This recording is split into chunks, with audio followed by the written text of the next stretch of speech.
안녕하세요. DJ 라니입니다. 오늘의 사연 시작해 보겠습니다. 안녕하세요, 구독자 여러분. 저는 30대 중반의 여성입니다. 지금은 미술관에서 큐레이터로 일을 하고 있고요. 큐레이터라고 해도 버는 돈은 천차만별이긴 합니다만 저는 제 일에 자부심을 가지고 있어요.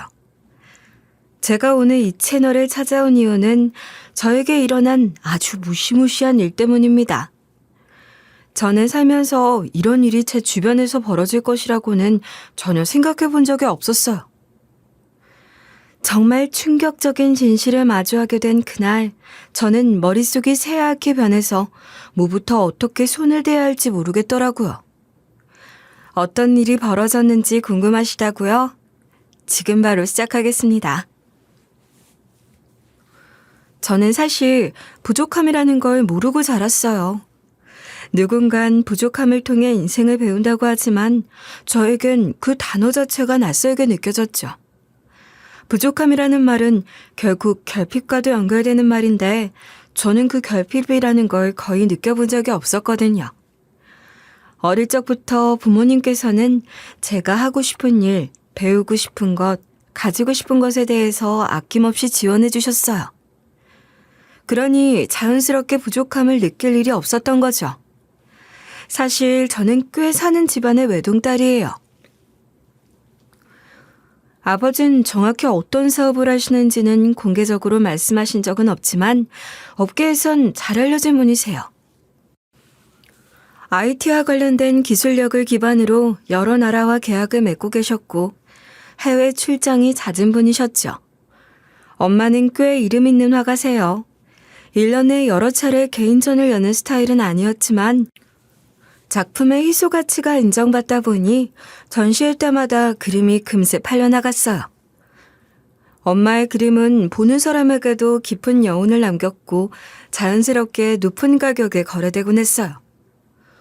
우리 엄마는 늘 꽃을 다듬거나 그림을 그리는 데 몰두하셨어요.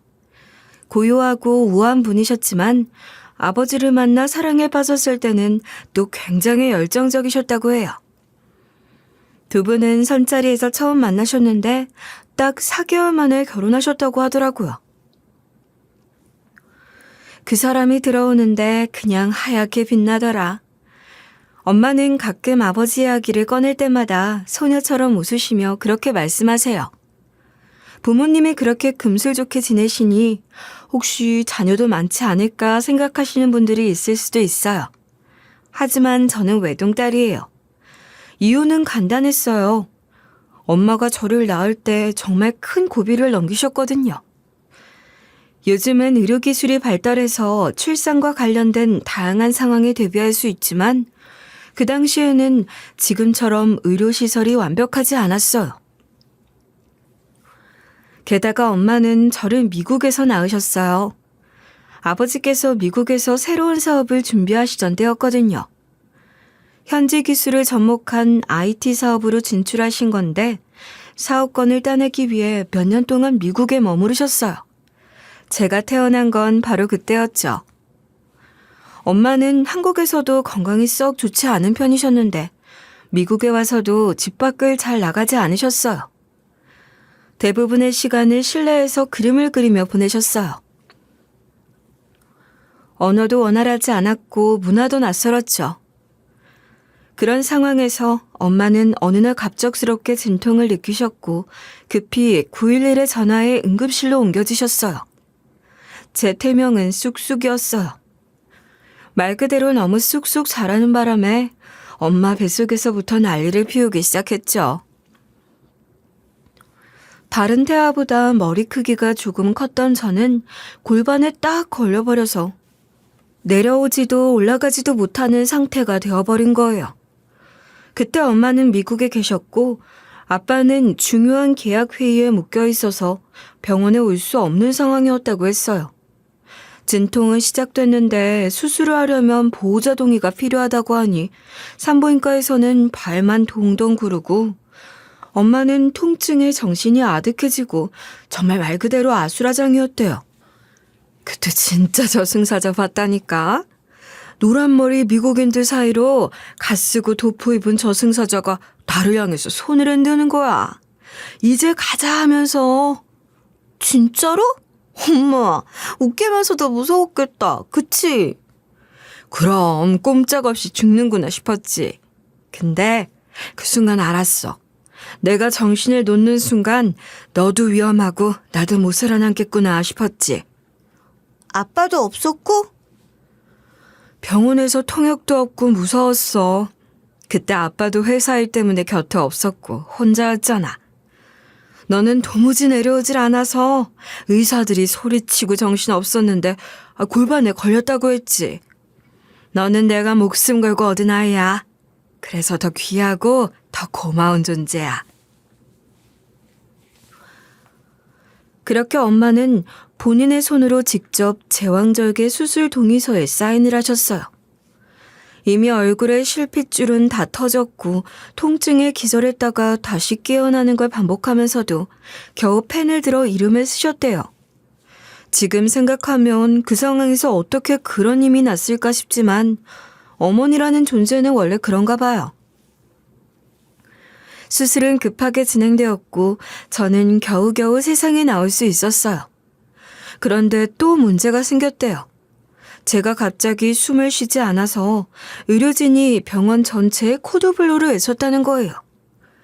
간호사들과 의사들이 정신없이 뛰어다녔고 그 난리통에 아빠는 회의를 마치자마자 병원으로 달려오셨어요. 이미 수술은 끝나 있었고 아빠가 도착했을 땐 엄마는 창백한 얼굴로 병실에 누워 있었고 저는 온갖 기계를 몸에 붙인 채 인큐베이터 안에서 조용히 누워 있었대요. 저는 그렇게 태어난 아이였어요. 그날 이후로 엄마는 두 번째 아이에 대한 생각을 아예 접으셨다고 해요. 저를 품에 안은 순간 눈물부터 났다고 하셨죠. 살아있다는 게 그리고 저를 무사히 안았다는 게 얼마나 감사한 일이었는지 아직도 생생하게 기억난다고 하시더라고요. 태어났을 때부터였어요. 정말 말 그대로 온 가족의 시선이 전부 저에게 쏠려 있었죠. 아버지, 어머니는 물론이고 할아버지와 할머니, 그리고 삼촌, 이모, 고모까지 누구 하나 빠짐없이 우리 아영이는 어떻게 해줘야 하지? 하며 제 주변을 맴돌았대요. 저는 말 그대로 그 집안의 중심이었고 모두가 저만 바라봤죠. 사실 누가 듣기엔 좀 지나친 관심이 아니었을까 싶을지도 몰라요. 그렇게 많은 사랑을 받고 자라면 버릇없게 되거나 너무 자기 중심적으로 자라는 거 아니냐고 말하는 사람도 있었으니까요. 근데 저는 꼭 그렇지만도 않았어요. 전 나름대로는 꽤 엄하게 자란 편이에요. 특히 저희 친할아버지께선 워낙 보수적인 분이셨거든요. 여자는 말이지 조신해야 한다. 그래야 집안이 편안한 거야. 어릴 적부터 들었던 말이에요.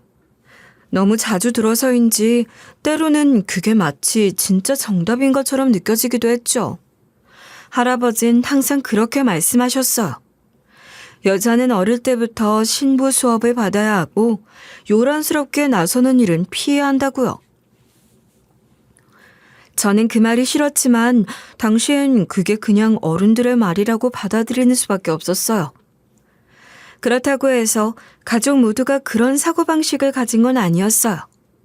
예를 들어 부모님은 제 성적에 대해선 크게 뭐라 하신 적이 없었거든요. 공부 못해도 괜찮아. 넌 다른 걸 잘하잖아. 엄마가 그렇게 말해준 적도 있어요. 저는 그 말이 참 따뜻했어요. 대신 할아버진 늘 현실을 강조하셨어요.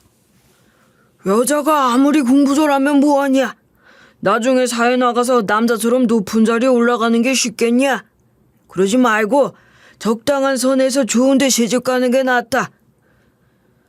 그렇게 저도 모르게 제 인생의 방향이 어렴풋이 정해지고 있었던 거예요. 마치 누군가가 대신 제 미래를 골라놓은 느낌이랄까요? 아버지가 엄마를 선자리에서 만나 결혼한 것도 같은 맥락이었어요.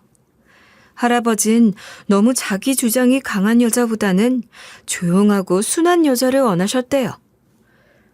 여자는 목소리가 크면 안 돼. 그러면 집안이 산으로 간다니까. 그 말을 들을 땐 조금 씁쓸했지만 덕분에 저는 어쩌면 학업에 대한 부담에서는 벗어날 수 있었는지도 몰라요.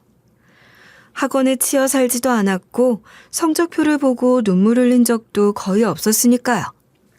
대신 저는 제 안에서 조용히 피어나는 무언가가 있었어요. 손으로 무언가를 만들고 그 결과물을 바라보며 느끼는 성취감이 있었어요. 엄마를 닮아서 그런지 손재주가 꽤 좋았거든요. 종이접기, 바느질, 비즈 만들기, 그리고 그림까지 뭐든 손으로 할 수 있는 건 좋아했어요. 그래서 엄마는 제가 그림을 더 깊이 배워보면 어떻겠냐며 자주 권하셨죠. 아영아, 너는 진짜 그림에 재능이 있어. 엄마가 볼 땐 그쪽으로 나가도 괜찮을 것 같아. 그래서 저도 한동안 미술을 진지하게 배웠죠. 학원에도 다니고 방학마다 연습장 가득 스케치를 하기도 했고요. 그런데 어느 날이었죠. 저희 반에 정말 그림을 기가 막히게 잘 그리는 친구가 있었어요. 평소엔 그 친구 그림을 멀리서만 봤는데 우연히 옆에서 작업하는 걸 보게 된 거예요. 붓질 하나하나가 완전히 달랐어요. 저는 단순히 따라 그리는 수준이었다면 그 친구는 진짜 그리는 사람이었죠. 그걸 보자마자 알았어요. 내가 좋아하는 것과 잘하는 것 사이엔 큰 차이가 있다는 거려. 나도 그림 잘 그리고 싶은데 왜 내 그림은 늘 부족해 보이지? 그런 생각이 들 때마다 더 연습도 해보고 참고서도 여러 권 사서 따라 그려봤어요. 하지만 어느 순간 벽에 부딪힌 기분이 들었죠. 그 아이의 그림을 보고 든 그 감정은 시간이 지나도 잊히지 않았고 점점 제가 하고 있는 미술에 대한 확신이 흔들리기 시작했어요. 차라리 좀 더 일찍 알았으면 좋았을 텐데요. 내가 가진 재능의 경계를요. 뒤늦게 그걸 알게 되니까 오히려 더 허무했어요. 어느새 대학 입학 시즌이 다가오고 결국 저는 미술학을 전공하기로 결정했어요. 솔직히 말하자면 그 시기쯤부터 그림 그리는 게 더 이상 재미있지 않았거든요. 어릴 땐 하루 종일 그림만 그려도 지루할 틈이 없었는데 이상하게도 시간이 갈수록 점점 손이 굳고 마음이 식더라고요. 그렇게 조금은 타협하듯 실기가 아니라 미술학 전공으로 대학에 들어갔고 무난하게 졸업도 했습니다. 졸업 후에는 엄마가 써준 추천서를 통해 미술관에서 일하게 됐어요. 그 미술관은 엄마가 젊을 때 근무했던 곳이기도 했고 지금도 그쪽에 아는 사람이 많았기 때문에 가능했던 일이었죠. 머릿속엔 한 가지 생각뿐이었어요. 엄마 이름에 누를 끼치면 안 되겠다. 그 마음 하나로 저는 정말 누구보다 열심히 공부했어요. 미술사 책을 다시 펴고 전시 도록을 닳도록 읽고 큐레이터로서 작품 하나하나를 완전히 꿰뚫을 수 있을 만큼 준비했죠. 놀랍게도 그런 공부는 꽤 즐거웠어요. 그림을 직접 그릴 땐 느끼지 못했던 재미가 있었달까요? 작가의 의도를 추측하고 그걸 어떻게 설명할지 고민하는 과정이 흥미로웠어요. 설명 하나로 고객의 눈빛이 바뀌는 순간도 많았고요. 아, 이 그림이 그런 뜻이었어요? 설명 듣고 나니까 확 와닿네요. 제 해설이 마음에 드셨다면 정말 다행입니다. 고객님께서 그림에 대해 한 걸음 더 가까이 다가갈 수 있으면 좋겠어요. 아가씨가 말도 참 예쁘게 잘하네. 그래요. 이 그림 얼마죠? 내가 구매를 하고 싶은데. 그럴 때면 뿌듯함이 밀려왔죠. 실적 같은 건 생각해 본 적 없는데 설명을 들은 사람이 감동을 받고 그림을 구매하게 되는 경험이 반복되다 보니 저도 모르게 그 일에 점점 더 몰입하게 됐어요. 큐레이터로 일하면서도 틈틈이 그림을 그렸어요. 아무에게도 보여주진 않았지만 여전히 내 안 어딘가에선 그리는 사람이 남아있었던 것 같아요. 또 주말이면 신인 작가들의 전시를 보러 다니기도 했어요. 그들을 발굴해서 전시에 연결시켜주는 것도 제 일 중 하나였거든요. 덕분에 미술관 운영에도 조금이나마 기여할 수 있었고 그게 꽤 큰 보람으로 다가왔어요. 그렇게 일에 푹 빠져 살다 보니 자연스럽게 가족들의 걱정이 시작됐죠. 아영아, 아무리 일이 좋아도 그렇지 너 연애는 언제 하려고 그러니? 나이도 있는데. 왜 애한테 벌써 결혼을 하라고 압박을 주고 그래? 압박이 아니라 이번에 경선이 딸도 결혼한다는 이야기 못 들었어? 우리 아영이보다 잘난 것도 없는데. 때가 되면 다 알 사람 생기겠죠. 지금은 일하는 게 재밌는데요, 뭐. 처음엔 웃어넘겼지만 점점 진지한 분위기로 바뀌어 갔어요. 사실 저도 연애를 안 하려고 안 한 건 아니었어요. 다만 남자친구를 사귀기엔 상황이 그리 녹록지 않았죠. 우리 집은 꽤 알려진 집안이에요. 그래서인지 저를 대할 때 다들 부담감을 느끼거나 아니면 의도를 숨기고 다가오는 사람도 있었죠. 사실 그런 사람이 한두 명이 아니었기 때문에 제가 마음속으로 상처를 받았던 적도 꽤 있었어요. 이 사람도 나를 있는 그대로 보진 않겠지 하는 불안감이 늘 있었어요. 그래서 어느 순간부턴 아예 새로운 환경에서 저를 새롭게 보여주고 싶다는 생각이 들었죠. 그때가 제가 이직을 결심한 시점이에요. 기존보다 조금 더 작은 미술관이었지만 새로운 사람들과 새로운 환경에서 다시 시작해보고 싶었어요. 그리고 이번엔 저의 신분을 철저히 숨기기로 했습니다. 옷도 일부러 수수하게 입었고 명품 가방 같은 건 한 번도 들고 가지 않았어요. 회식 자리에서도 가족 이야기는 극도로 조심했죠. 오, 오늘도 옷 되게 단정하게 입으셨네요. 그런 거 되게 보기 좋아요. 그런 말 한마디에도 마음이 따뜻해졌어요.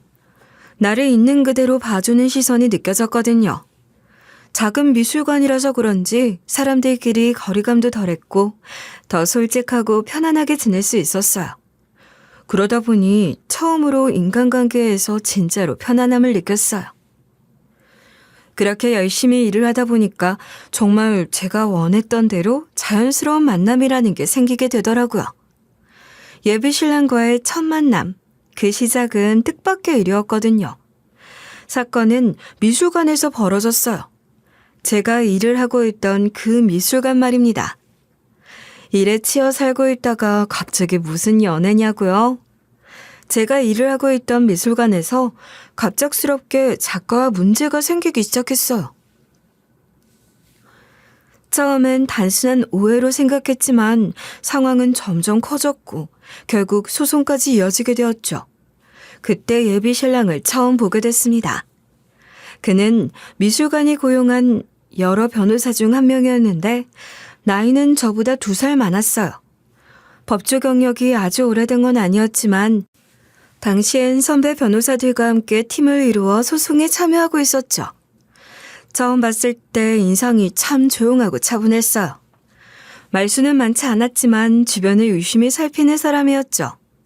그런데 그가 회의 중에 자주 선배들에게 지적을 받는 모습을 보면서 조금 놀라기도 했어요.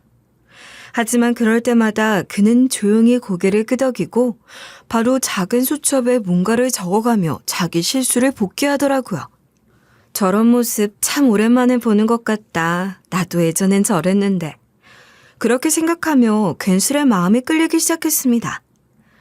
시선이 자꾸 간다는 건 제 마음에 들어왔다는 이야기와 같았죠. 종종 그는 그림 앞에서 서성였어요. 그림을 구경하는 것인지 아니면 그 핑계로 그 앞에서 생각을 정리하는 것인지는 알 수 없었죠. 다만 그 사람은 매번 회의가 끝난 후에도 마지막까지 미술관에 남아있곤 했어요. 다른 사람들은 금방 자리를 뜨는데 그는 홀로 전시장 이곳저곳을 천천히 둘러봤죠. 특히 특정한 그림 앞에서 유난히 오래 머물던 모습이 인상 깊었어요. 이 사람은 그림을 단순히 일로만 보는 건 아니구나. 저는 그렇게 느꼈습니다. 미술품은 누가 봐도 감동을 주는 게 아니거든요. 마음이 동하지 않으면 아무리 유명한 그림이라도 의미 없이 스쳐 지나가기 마련이죠. 그런데 그는 달랐어요. 그림 하나하나를 오래 들여다보는 모습에서 뭔가 진심이 느껴졌어요. 그래서 제가 먼저 말을 걸었어요. 그날도 마찬가지였어요. 제가 좋아하는 그림 앞에서 그가 한참 서 있었거든요. 망설이다가 결국 먼저 말을 걸게 됐어요. 이 그림 참 오래 보시네요. 혹시 무슨 느낌 드셨어요? 아, 부끄럽네요. 사실 미술은 잘 모르는데 이상하게 이 그림은 계속 눈이 가더라고요. 이 작가가 사용한 색감이 아주 독특하거든요. 조금 설명해 드릴까요? 그때부터였던 것 같아요. 우리는 조금씩 가까워졌어요. 가끔 그 사람은 마지막까지 기다렸다가 그림에 대한 설명을 듣고 싶다고 저에게 말을 걸어왔고, 저는 기꺼이 그 부름에 응답했죠. 그림에 대해 지식이 전혀 없었던 그는 저와 대화를 나누면서 그림에 대해 관심을 가지고 공부를 미리 해오기도 했어요. 저에게 이 작가의 작품이 무엇인지 아는 척 설명을 할 때는 귀엽기까지 하더라고요. 그렇게 그림이라는 공통점을 가진 우린 가끔 전시회를 보러 다니기 시작했어요. 전시 마감 후 커피를 챙겨주고 받으며 인사하게 되었고, 소송에 필요한 증언을 위해 외부 미팅을 함께 다니다 보니 자연스럽게 대화도 많아졌죠. 마음이 통하기 시작한 순간들, 그 사람은 생각보다 유쾌하고 진지한 사람이었어요. 일 이야기만 하지 않았고 가끔은 전혀 다른 이야기로 웃음을 주기도 했어요. 어느 날은 법원에서 나오는 길에 그가 조심스럽게 말했어요. 오늘 고생 많으셨죠? 혹시 저녁 같이 하실래요? 그냥 감사 인사 겸. 그게 우리의 첫 데이트였어요. 그날 이후 그는 종종 제가 한번 살게요 라는 핑계를 대며 저를 불러냈고, 어느 순간부턴 저도 자연스럽게 그의 연락을 기다리고 있더라고요. 그렇게 우린 연인으로 발전하게 되었습니다.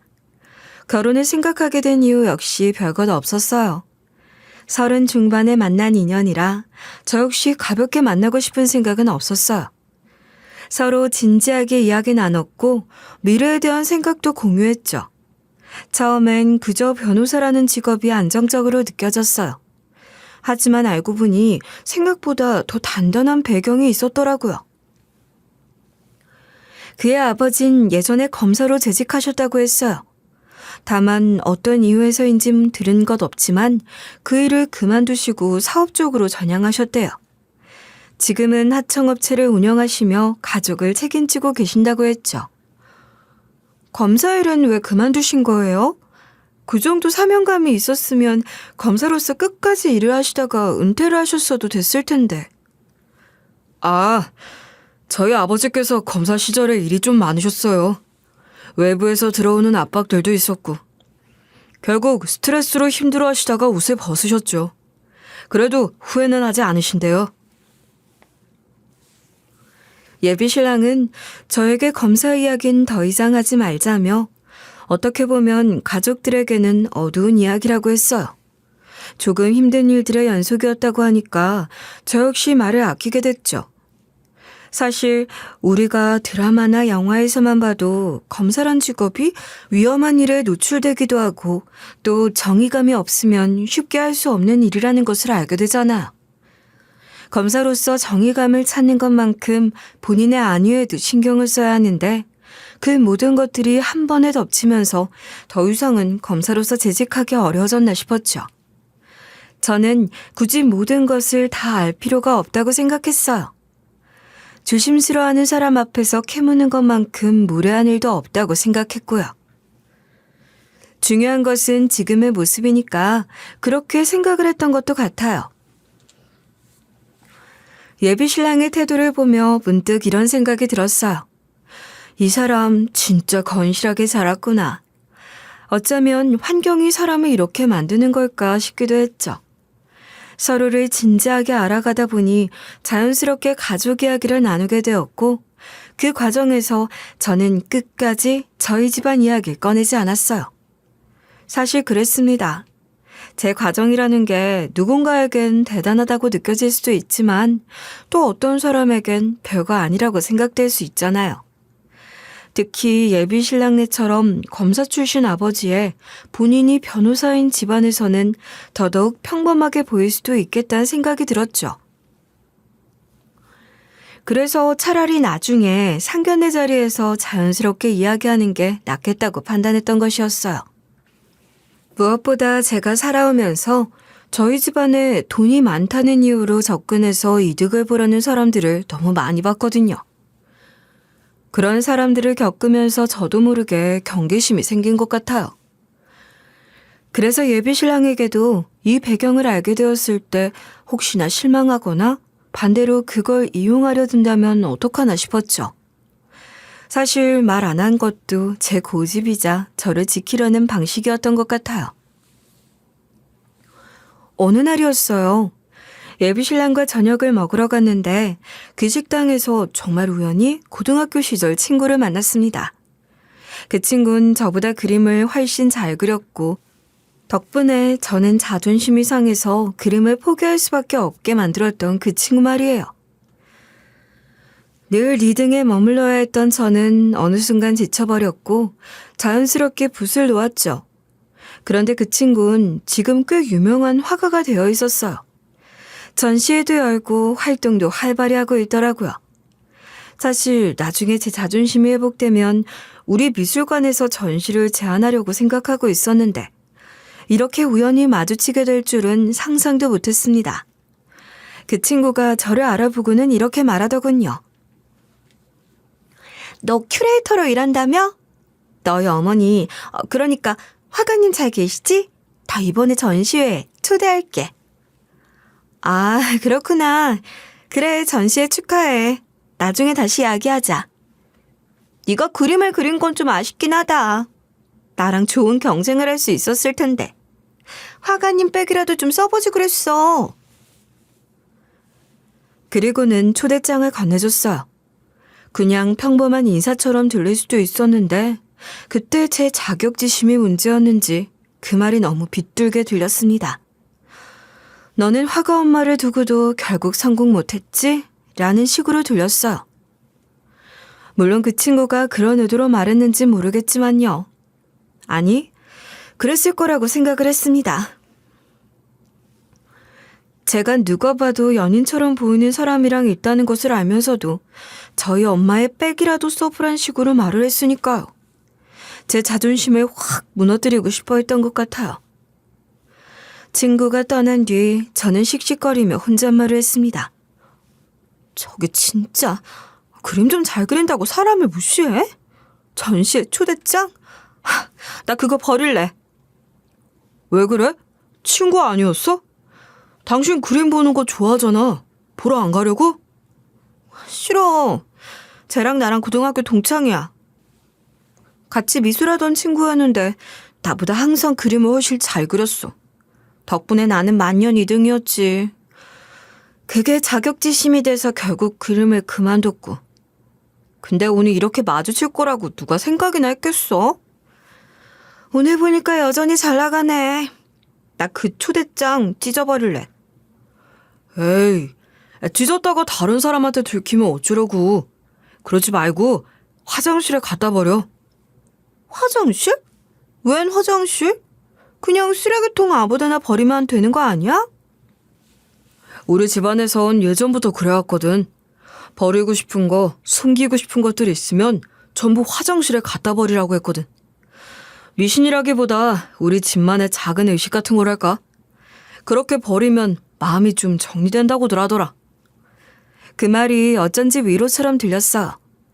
아무렇지도 않게 들리는 그 말 한마디가 마치 네가 그렇게 느껴도 괜찮아, 이해해 라고 말해주는 것 같았거든요. 그래서 저는 정말 화장실에 갔어요. 초대장을 조심스럽게 들고 문을 닫고 손으로 꼭 쥐었다가 천천히 변기 위에 놓았습니다. 그러고 나서 조용히 물을 내렸죠. 휴지도 같이 넣은 것도 아니었는데 괜히 묘한 해방감이 들었어요. 물 흐르는 소리를 들으며 잠시 멍하니 서 있었어요. 그래, 난 이제 이 마음도 조금은 흘려보낼 수 있을지 모른다는 그런 생각이 스쳤습니다. 밖으로 나가니 예비 신랑이 기다리고 있었어요. 저를 보자마자 장난스럽게 묻더군요. 어때? 속 시원했어? 변기에 흘려보내니까 싹 내려가는 기분이지? 그러게. 생각보다 나쁘지 않은데? 솔직히 변기가 막힐까봐 걱정이 되긴 했어. 그날 이후로 저는 조금씩 더 제 이야기를 털어놓게 되었어요. 완전히는 아니지만 그래도 한 발 더 다가간 느낌이 들었습니다. 그리고 문득 깨달았어요. 이 사람이라면 언젠가 제 배경을 알게 되더라도 저를 있는 그대로 봐줄 수도 있겠구나 하는 그런 막연한 믿음이 생겼습니다. 그렇게 몇 주쯤 흘렀을까요? 어느 날 예비 신랑이 조심스럽게 말을 꺼냈어요. 이젠 우리가 연애를 한 지도 시간이 꽤 흘렀고 서로의 부모님께 인사를 드려도 충분하지 않겠냐고 하더라고요.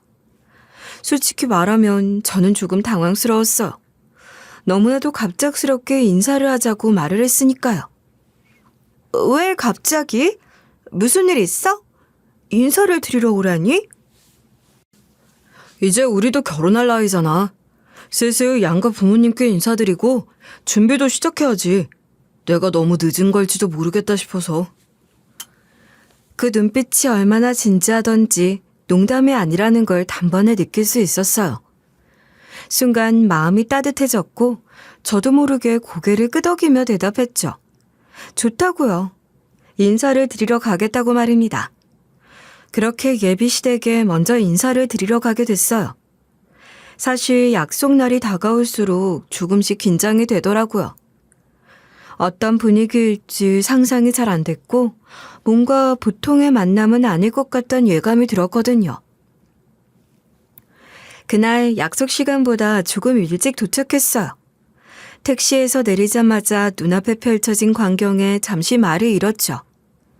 성북동 한복판에 우뚝 서 있는 대저택이었습니다. 크고 웅장한 대문, 높디 높은 담벼락은 마치 일반인의 접근을 막는 듯한 위압감을 줬어요. 이게 바로 진입장벽이구나 하는 생각이 절로 들었죠. 도어벨을 누르니 안에서 바로 응답이 왔고 곧 집 안으로 안내받았어요. 생각보다 더 많은 분들이 저를 기다리고 계셨습니다. 예비 시부모님은 물론이고 연세 지긋하신 시할아버님까지 자리하고 계셨죠. 첫 인사 자리인데 분위기가 정말 산엄했어요. 식탁에 앉아 식사가 시작되자마자 질문이 쏟아지기 시작했어요. 집안은 뭐하는 집안이냐, 대대손손 가진 재산이 있는가, 집은 어디에 있고 자가인지 전세인지 말을 해봐라. 부모님은 무슨 일을 하시냐, 차는 몇 대를 끌고 다니시냐, 하나같이 집안이나 재산과 배경에 관련된 질문이었어요. 솔직히 조금 당황스러웠어요. 평범한 집안이고 특별히 내세울 만한 게 없다는 게 저 스스로도 알았거든요. 그렇다고 거짓말을 할 수도 없었고 조심스럽게 대답했어요. 아버지는 직장 다니시고 어머니는 미술하십니다. 서울에 있는 집이고 자가예요. 차는 한 대 있습니다. 그 말을 들은 시할아버님이 흠칫 눈살을 찌푸리시더니 호통치듯 이렇게 말하셨어. 땡! 가진 것도 없구만. 우리 집은 대대로 법주계 집안일세. 지금은 자네 시아버지 될 사람이 사업도 크게 하고 있지. 그 순간 어깨가 절로 움츠러들었어요. 목소리도 크셨고 말씀 하나하나에 힘이 느껴졌거든요. 내가 여기 있어도 되는 걸까라는 생각이 잠깐 스쳐 지나갔어요. 식사가 끝나고 나서 정리를 도와드릴까 싶어 자리를 일어섰는데 집안일을 도와주시는 도우미 아주머니가 계셨어요. 제가 손댈 틈도 없을 정도로 이미 다 준비되어 있더라고요. 그래서 그냥 조용히 자리에 앉아 있었어요. 그런데 그때 분위기가 또 한 번 이상하게 흘러가기 시작했어요. 예비 시어머님께서 저를 한번 훑어보시더니 고개를 천천히 기울이시며 말씀하셨어요. 그 눈빛이 참 매섭더라고요. 예, 우리 집은 청결을 가장 중요하게 여기는 집안이란다. 아무래도 너희가 결혼을 하게 된다면 도움이 없이 지낼 수도 있을 것 같은데 내가 네 청소 실력 좀 봐야겠구나. 그러니 가서 화장실 청소 좀 해보거라. 처음엔 잘못 들은 줄 알았어요. 갑자기 인사를 드리러 온 날 청소 실력을 보겠다는 게 말입니까? 제가 입고 간 옷은 핑크색 단정한 원피스였어요. 살짝 주름도 잡혀있는 나름 신경 쓴 복장이었죠. 그런데 그런 복장 그대로 화장실 청소를 하라니 순간 머릿속이 사해졌어요. 당황했니? 그래도 이해하거라. 네가 어떤 사람인지 말로 듣는 것보다 행동으로 보는 게 더 빠르지 않니? 집안일은 해봤을까 싶어서. 예비 시어머님은 마치 당연하다는 듯 웃으며 덧붙이셨어요. 주변이 잠잠해졌어요. 아무도 말리지 않았고 오히려 모두가 조용히 저를 바라보고 있었어요. 저는 그 순간 어쩔 줄 몰랐어요. 일어나야 하나, 정중히 사양해야 하나, 아니면 그냥 하는 척이라도 해야 하나. 혼란스럽고 창피하고 무엇보다 속이 상했어요. 제 손은 이미 무릎 위에서 떨리고 있었고 입술은 말라가고 있었어요. 그 자리를 모면하고 싶다는 생각뿐이었어요. 너무 황당했으니까요. 어쩌다 이런 상황에 놓이게 된 건지 머릿속이 복잡해졌죠. 당황해서 생각을 정리해보려고 애쓰고 있는데 갑자기 예비 시할아버지께서 버럭 소리를 지르시는 거예요. 당장 일어나지 못하겠냐고요. 불호령이 떨어졌음에도 제가 가만히 있자 예비 시어머니께서 부추기셨어요. 어른이 말을 하는데 어디 가만히 앉아서 눈을 멀뚱멀뚱 뜨고 있어? 우리 집 며느리가 되려면 이 정도는 해야지. 니네는 일단 화장실 청소부터 하고 와라. 그 말을 듣는 순간 정말 뭐라 말로 설명할 수 없을 만큼 어이가 없었어요. 분명 저는 깔끔한 원피스를 입고 긴장감에 손까지 떨리던 상태였고 심지어 이 집에 오기 전에 청심환까지 먹고 나왔거든요. 그런데 니년? 화장실 청소? 이게 진짜 현실인가 싶을 정도였죠. 그때 예비 신랑이 조심스럽게 제 등을 툭 치더니 나지막하게 말하는 거예요. 지금은 우리 집 기율에 맞추는 게 좋을 것 같아. 조금만 협조해줘. 그 말과 동시에 그의 손이 제 손목을 슬며시 잡더니 화장실 쪽으로 이끄는 거예요. 전 그저 멍하니 끌려가고 있었어요. 무슨 말이라도 하고 싶었지만 목이 꽉 막혀서 아무 말도 나오지 않았어요. 결국 저는 예비 신랑 손에 이끌려 화장실 문 앞에 도착했어요. 그 앞에 멈춰서자 저에게 미안하다고 지금은 조금만 참아줬으면 좋겠다고 말을 하는 게 아니겠어요? 저는 대답하지 않았고 문을 조용히 열고 안으로 들어갔어요. 어이없다는 감정이 한가득 밀려오고 있었지만 동시에 뭔가를 할 수 있는 상황도 아니었어요. 화장실 안은 너무도 반짝였어요. 타일은 윤이 날 정도로 깨끗했고 세면대며 거울까지 먼지 한 톨 없이 정돈되어 있었어요. 이걸 청소하라고 라는 생각이 들었지만 그래도 뭔가 하는 척은 해야겠다 싶었죠. 저는 조심스럽게 무릎을 꿇고 타일을 손으로 쓸어내리기 시작했어요. 그러다가 벽면 타일 한쪽에 이상한 걸 발견했어요. 다른 타일과는 다르게 미세하게 틈이 있었던 것 같아요. 처음엔 그냥 스쳐 지나갈 뻔했는데 뭔가 묘하게 거슬렸어요. 설마 내가 실수라도 해서 타일이라도 빠지면 괜히 덤탱이 씌우는 거 아니야? 라는 불안감이 들어서 조심스럽게 눌러봤죠. 그런데요, 갑자기 딸깍 하는 소리가 들리는 거예요. 그러더니 그 타일이 툭 튀어나왔어요. 놀라서 숨을 멈췄고 조심스럽게 타일을 들어 올려 봤어요. 안쪽에 어두운 공간이 보이더니 그 안엔 두꺼운 서류 뭉치가 수북이 쌓여 있었어요. 진짜 그게 뭔가 싶었어요.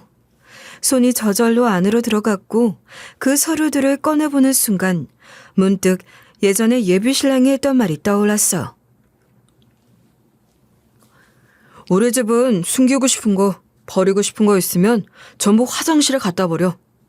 미신 같은 건데 그냥 우리 집 방식이랄까? 설마 이게 그 말한 방식이라는 건가?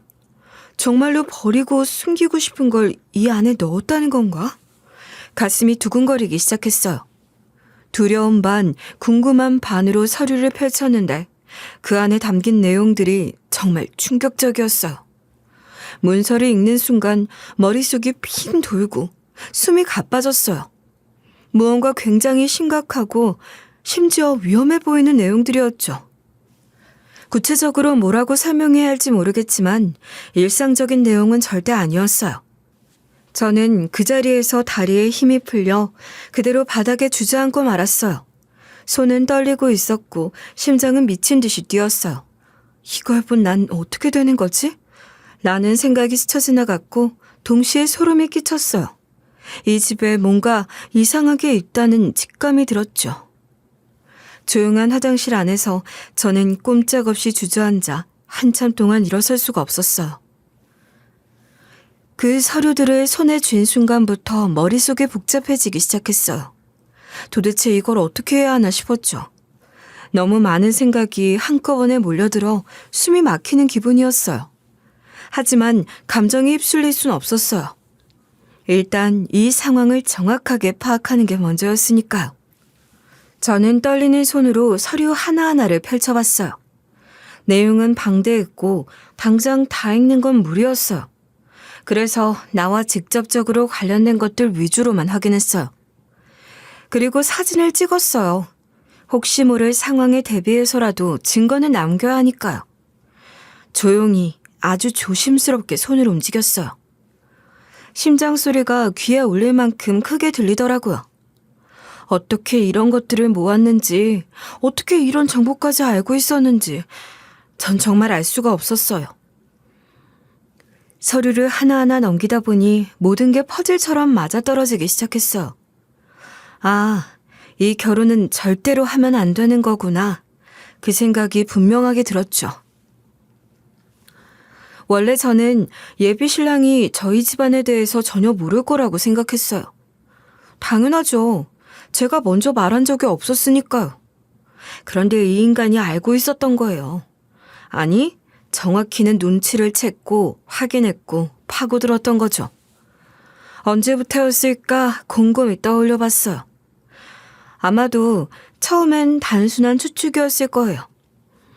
제가 평범하게 자라지 않았다는 감이 들었겠죠. 아무래도 어릴 때부터 예절 교육이니 신부 수업이니 하는 걸 받았던 티가 났을 수도 있어요. 식사 예절이나 말투, 태도 같은 것들이 은연중에 드러났을 테니까요. 그러다 결정적인 순간이 왔죠. 그날 식당에서 동창을 우연히 만났을 때였어요. 화가님 잘 계시지? 너희 엄마 유명하시잖아. 그때 그 말이 마음속에 계속 남았어요. 왜 하필 우리 엄마의 이름을 알고 있었던 걸까? 단순한 동창이 어떻게 화가인 우리 엄마를 기억하고 있었을까? 그날 이후로 생각이 많아졌는데 지금 생각해보니 그날 이후 이 사람이 뭔가를 확신했던 것 같아요. 아마 그 자리에서 우리 엄마 이름을 들은 뒤 인터넷으로 검색했겠죠. 워낙 공개된 활동도 많으니까요. 그런데 문제는 엄마 이름을 검색하면 연관된 정보로 아버지 이름도 나오거든요. 그러다 보면 자연스럽게 우리 집안의 배경도 드러나고요. 결국 제가 어떤 집안의 외동딸인지 알게 된 거예요. 그 이후부터였던 것 같아요. 이 사람 정말 치밀하게 준비하고 움직였던 거죠. 서류에 들어있던 내용들이 말도 안 될 정도로 세세했어요. 우리 집의 등기부 등본, 가계도, 그리고 일반인이 절대 손에 넣을 수 없는 각종 자료들까지 그걸 보고 있자니 소름이 돋았어요. 이 방대한 나에 대한 자료들을 대체 어떻게 구한 거지? 그 순간 떠오른 건 예비신랑의 변호사라는 사실이었어요. 그러니까 이게 불법적으로 수집된 정보란 생각이 들었죠. 명백하게 가족 외에는 알 수 없는 정보들이었고 법적인 절차 없이 취득했을 가능성이 높았어요. 그걸 생각하니 정말 무서웠어요. 법을 아는 사람이 오히려 그걸 이용하고 있었단 사실이요. 하지만 거기서 끝이 아니었어요. 서류 내용 중엔 충격적인 것들이 더 있었어요.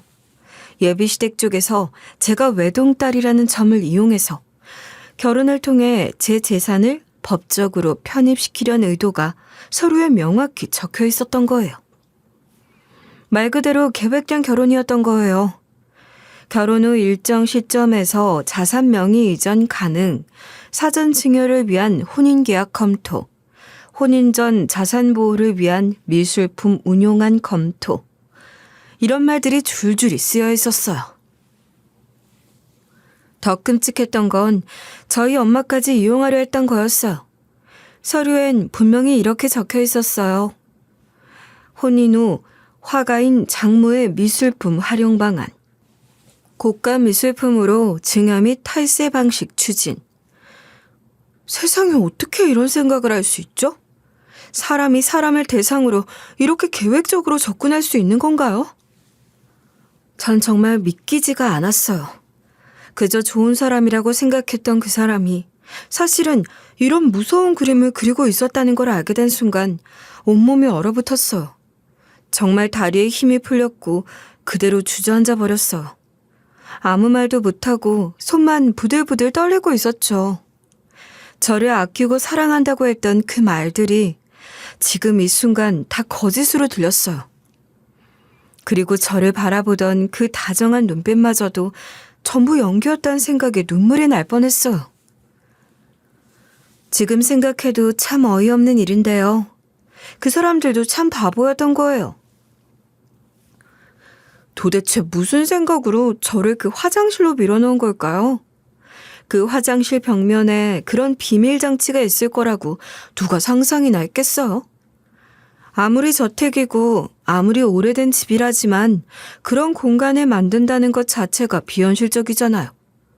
저도 정말 우연히 알게 된 거였으니까요. 그곳에서 저는 한참을 서류를 들여다봤어요.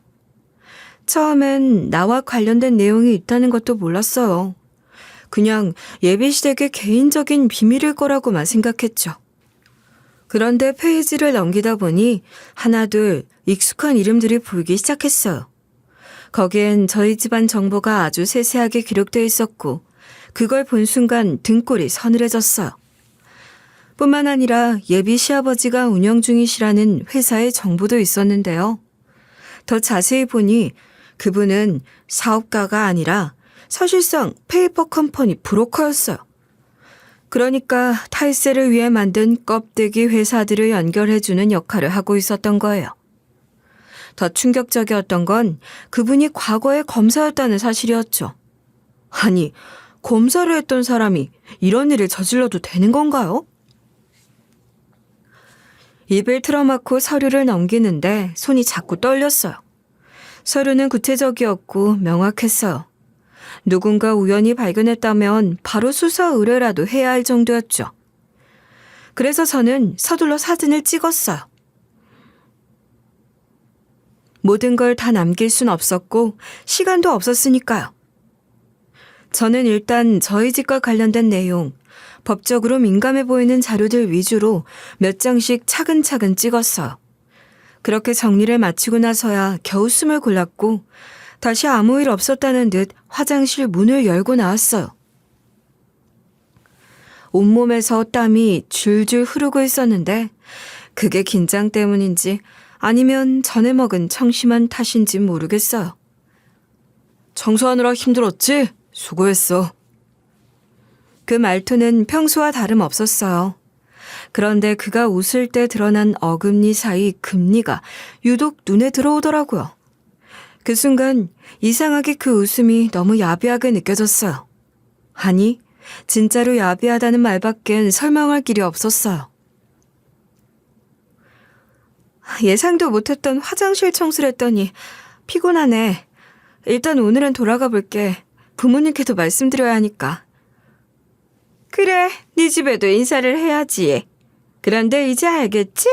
우리 집에선 며느리가 어떤 자세로 살아야 하는지. 앞으로 내 말에 토달지 마라. 내가 원래 이렇게까지 아는 사람은 아닌데 말이야. 초장의 길을 좀 확 잡아야 한다고 해서 그런 거니까. 화장실 청소 한번 시켜봤는데 군소리 없이 잘하는 거 보니 아주 참하더라. 그래, 마음에 든다. 결혼 날짜 상의 좀 해보자꾸나. 그 말을 듣는데 정말이지 머릿속이 하얘졌어요. 그 순간 저는 정말로 이 사람들이 사람을 어떻게 보고 있는 건지, 그리고 저를 뭘로 여기는 건지 깨달았어요. 그 웃음 뒤에 있는 속내가 너무 선명하게 느껴졌다 할까요? 예비 신랑은 데려다 주겠다고 했지만 거절했어요. 진심이었어요. 혼자 있고 싶었어요. 그 집에서, 그 사람들 곁에서 조금이라도 더 있는 게 숨이 막힐 것 같았거든요. 현관문을 나설 때 다리가 후들거릴 정도로 긴장이 풀렸어요. 나오는 길에도 몇 번이나 뒤를 돌아봤는지 몰라요. 무슨 해코지를 당한 것도 아닌데 이상하게 불안하고 무섭더라고요. 저는 정말 천성적으로 범죄 같은 것과는 안 맞는 사람이구나 다시 한번 느꼈어요. 집에 도착하자마자 저는 부모님을 불렀어요. 이걸 혼자 감당할 순 없겠더라고요. 부모님 앞에 앉아서 조용히 말했어요. 엄마, 아빠, 예비 시댁에서 이런 걸 발견했어요. 이것 좀 봐주실래요? 그리고 휴대폰을 꺼내 사진을 보여드렸어요. 부모님 두 분 다 말을 잃으셨고 얼굴이 하얗게 질리셨어요. 아빠는 고개를 푹 숙이셨고 엄마는 눈을 동그랗게 뜬 채 한동안 말이 없으셨어요. 아버진 모든 것을 확인하신 뒤 이건 그냥 넘어가서는 안 될 일이라고 하셨어요. 아버지의 목소리는 낮았지만 단호했어요. 이 정도면 바로 신고해야겠구나. 변호사들한테도 자료 검토를 맡겨야 해. 그 말에 저는 고개를 끄덕였고 아버진 바로 회사에 있는 법무팀 변호사들을 호출하셨어요. 그리고 저는 그 자리에서 바로 노트북을 켜고 예비 시아버지에 대한 정보를 검색해봤어요. 사실 궁금했거든요. 이 사람이 대체 어떤 과거를 가진 사람인지, 왜 이렇게 치밀하고도 위험한 계획을 짰는지. 검색 결과를 보고 저는 말문이 막혔어요. 그 사람은 전직 검사였어요. 그런데 그게 다가 아니었어요. 검사 시절에도 뒷돈을 받아서 범죄자들의 형량을 줄여주고 기업인들을 위해 고의로 약한 구형을 해주는 등 말도 안 되는 행동을 일삼던 사람이더라고요. 대충 예상은 했지만 이런 사람이 검사였다고요? 말이 검사지. 저런 사람들은 결국 스스로 파멸을 불러오는 거야. 그래서 지금 저 꼴이 된 거고. 알고 보니 동료들 사이에서도 그런 소문이 많았다고 해요. 결국 꼬리가 길어져서 검찰 내부 감찰에 걸렸고 공식적인 징계까지 받았던 사람이더라고요. 물론 겉으론 떳떳한 척하면서 UN 변호사 사무실을 차렸지만 아무도 사건을 맡기지 않았고 몇 달 못 가 문을 닫게 됐대요. 이후엔 기업 회장들의 추천으로 페이퍼 컴퍼니를 만들어 탈세를 돕는 브로커로 전향한 거였어요. 말 그대로 검은 커넥션의 핵심이었던 거야. 아버지의 말이 가슴 깊이 파고들었어요. 그날 제가 찍어온 서류 중 일부는 실제 탈세나 횡령 내역이 적힌 문서들이었어요. 이론만 들어도 알 수 있는 기업들이 서류 속에서 줄줄이 등장했고 법적으로도 충분히 문제 삼을 만한 수준이었어요. 변호사들 역시 자료를 검토하고 나선 자료를 인멸하기 전에 빠르게 덮치는 게 좋을 것 같다고 의견을 모았어요. 그렇게 우리는 경찰과 함께 바로 압수수색을 준비하게 됐어요. 자료들을 제출하고 증거로 정리해서 제출하자 몇 시간 안 돼서 압수수색 영장이 나왔어요. 생각보다 빨랐죠. 알고 보니 검사 시절 후배 중 한 명이 그 사람의 비리를 오래전부터 주시하고 있었더라고요. 문제는 증거가 없었어요. 하지만 이 사진이면 충분합니다. 정말 감사합니다. 드디어 그 능구렁이 같은 인간을 집어넣을 수 있게 됐어요. 결국 제가 찍어온 사진이 결정적인 증거가 되었고 상복동 저택에 급습이 이루어졌어요. 현장은 그야말로 아수라장이었어요. 예비시댁 식구들은 아무런 대비도 하지 못한 채 조사 대상이 되었고 그 화장실 벽면 뒤에 숨겨져 있던 모든 서류들은 전부 검찰 손에 넘어갔어요. 그중엔 USB도 있었는데 안에 들어있던 자료들이 더 충격적이었어요. 예비시댁이 운영하던 컨설팅 회사라던 명목의 업체에는 실제로 고객 리스트가 정리되어 있었고 회계장부와 외국계 페이퍼 컴퍼니 명세까지 빠짐없이 담겨 있었어요. 검찰 관계자들은 연루가 된 사람들까지 한 방에 집어넣을 수 있게 됐다며 기뻐했습니다. 거기 적힌 이름들을 보는 순간 등골이 다시 서늘해졌어요. 하나같이 국내 재벌가 회장단의 이름들이었고 대부분이 비자금 조성과 탈세 목적의 페이퍼 컴퍼니 명의자로 등장하고 있었어요. 즉, 예비시댁은 단순한 범죄를 넘어 재벌과 손잡고 조직적으로 불법을 저지르고 있었던 거였죠. 생각해보면 제가 그런 집안과 결혼을 하려고 했다는 사실이 너무 아찔했어요. 만약 그 화장실에 들어가지 않았다면 아무것도 모른 채 그 사람과 결혼해서 제 이름으로 무언가 이상한 일들이 벌어졌을지도 모르는 일이었죠. 그날 이후 저는 스스로에게 묻기 시작했어요. 나는 어쩌다 이런 사람과 결혼을 하려 했을까? 하지만 지금은 후회보다 발견해서 다행이었다는 생각이 더 커요.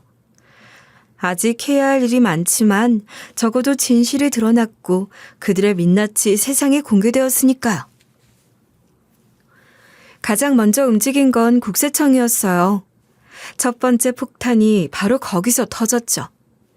예비 시아버지가 대표로 있는 F컨설팅이란 회사가 역외 탈세, 그리고 허위법인 운영 협의로 본격적인 조사를 받게 된 거예요.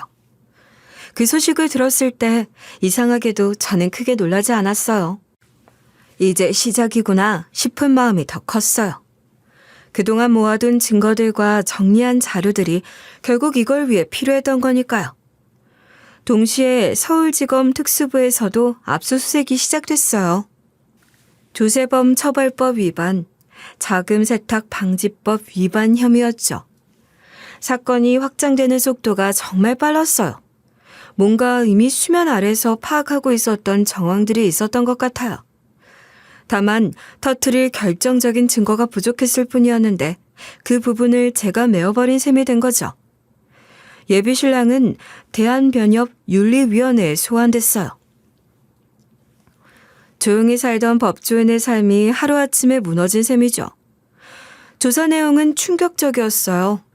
제 개인정보를 몰래 조회하고 그걸 기반으로 문서를 만들었던 정황, 혼인을 빙자해 제 재산을 손에 넣으려던 계획, 거기에 따른 편취 시도까지 다 하나하나 드러나기 시작했어요.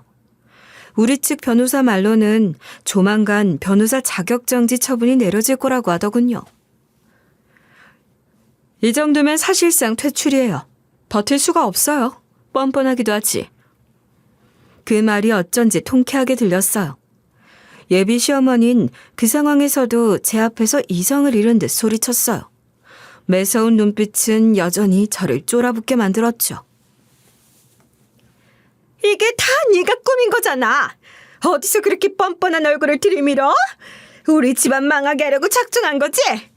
니년이 우리 재산 노리고 접근한 거 아니야? 제가 미쳤다고 그런 짓을 하겠어요? 저희 집에 재산 노리고 접근했다는 증거가 이렇게 명확하게 있는데 무슨 헛소리야? 우린 그냥 네가 제대로 된 인간이 맞는지 검증을 하고 싶었던 것뿐이야. 제가 외동딸이라고 재산을 어떻게 빼돌릴지 철저하게 계획까지 세운 사람들이 뻔뻔하게 그지없어. 참 어이가 없었어요. 제가 그 가족에게 접근한 건 사실 단 하나도 없었거든요. 결혼하자고 한 것도 그쪽이었고 예비 신랑이 저에게 먼저 다가온 것도 명백했는데 말이에요. 그 말에 대답할 필요도 없다는 생각이 들었어요. 오히려 그런 소리를 듣는 제 입장에서 이 사태가 얼마나 처절하게 드러나고 있는지를 느낄 수 있었죠. 주변에선 아무도 그 사람 말을 믿지 않았어요. 심지어 대기업 회장님들도 예비시댁과 관련된 모든 관계를 끊었어요. 괜히 엮였다가 불똥이라도 튀면 큰일이잖아요. 주가가 떨어진다는 소문도 돌았고 실제로도 주식시장에선 그들과 연관된 이름만 나와도 민감하게 반응했어요.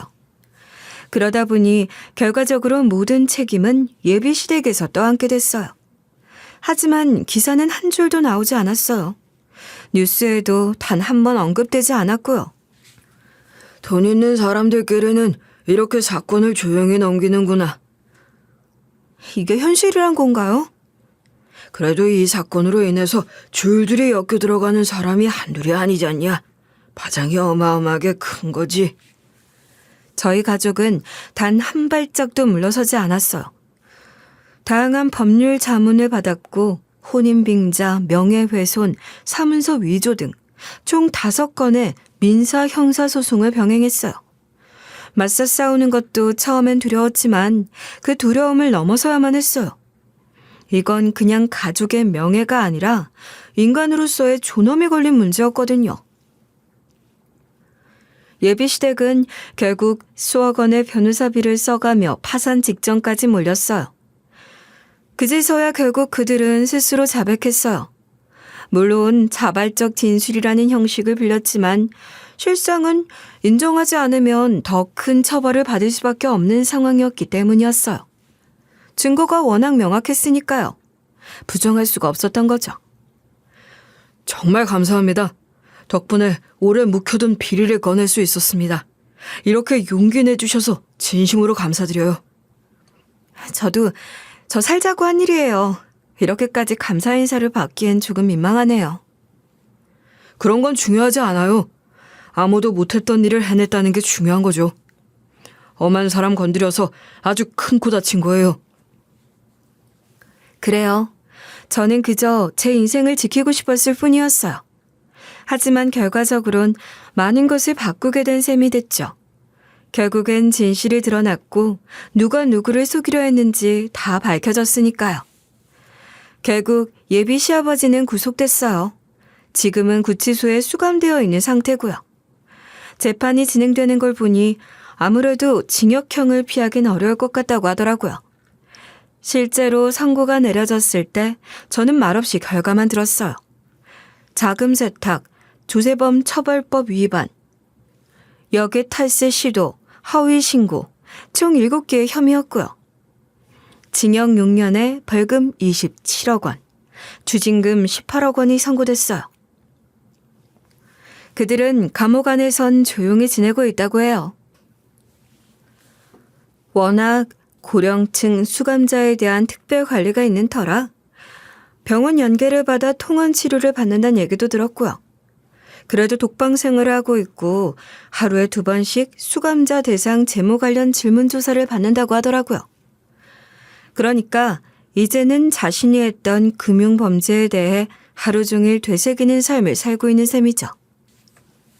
예비 시할아버지도 상황이 상황인지라 병원에 입원했어요. 연세도 있으셨고 검찰 수사가 본격화되자마자 몸이 아프다고 하시더라고요. 하지만 그렇다고 그냥 넘어가는 건 아니었어요. 아무리 연세가 있으셔도 책임은 져야죠. 예끼 이놈들아! 다 늙어서 오늘 내일 하는 나를 왜 잡아가려고 해? 나 아프다니까! 하지만 검찰 쪽에서도 단호했어요. 예비 시어머니는 한때 언론과 고소고발에 시달리면서 심각한 스트레스를 받았고 결국 정신과에 입원하게 되었어요. 하지만 그걸로 처벌을 피할 순 없었죠.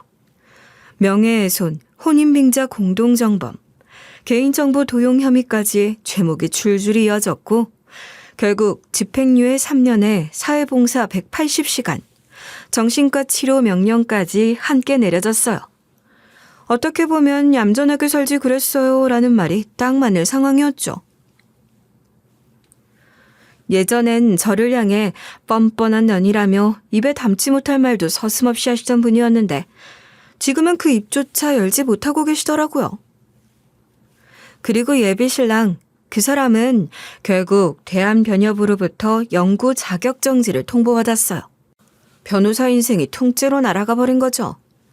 게다가 형사재판에서 징역 2년, 집행유예 4년이 선고됐어요.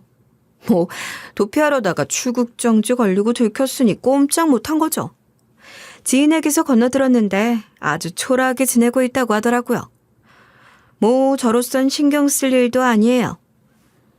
제 이름을 걸고 사기를 치려 했던 죄는 결코 가벼운 게 아니니까요. 사실 저희 집안도 만만한 집안은 아니에요. 제가 외동딸이다 보니 부모님뿐 아니라 이모, 삼촌, 고모까지 온 가족이 힘을 모았죠. 가진 인맥도 다 끌어다 썼어요. 절 이용하려 한 대가가 얼마나 무서운지를 똑똑히 보여줄 필요가 있었거든요. 이제야 돌이켜보면 참 많은 걸 잃은 것 같지만 그보다 더 많은 걸 지켰다는 생각이 들어요. 제 삶, 제 가족, 그리고 제 미래까지도요. 지금 저는 휴직 중이에요. 다니던 미술관에선 정식으로 휴직 신청을 내고 당분간은 쉬기로 했어요. 솔직히 이 모든 일이 끝난 뒤 바로 복귀하는 건 제 정신 건강에도 좋지 않을 것 같았어요. 그래서 지금은 엄마랑 같이 여행 중이에요. 아직도 사람을 믿는 게 조심스러워요. 한때 사랑했던 사람에게 당한 배신이 생각보다 깊었거든요. 그래도 저는 괜찮아졌어요. 시간이 조금 걸렸고 마음을 추스르는 것도 쉽지 않지만 잘 견뎠어요. 이젠 정말 제가 좋아하는 일, 제가 지켜야 할 것들만 바라보며 살기로 했어요. 돌아갈 자리도 있고 지지해주는 가족도 있고 무엇보다 제 자신이 무너지지 않았다는 게 너무 고마워요. 그 사람들은 결국 죗값을 치르게 됐고 저는 제 인생을 지키는 데 성공했어요. 그러니까 이 이야기는 결코 슬픈 이야기만은 아니에요. 오히려 제가 다시 시작할 수 있게 된 이야기예요. 그리고 지금 이 순간에도 저는 제 삶을 다시 그려가는 중이에요. 천천히 단단하게요. 제 이야기를 끝까지 들어주셔서 감사합니다. 저 잘 살아볼게요.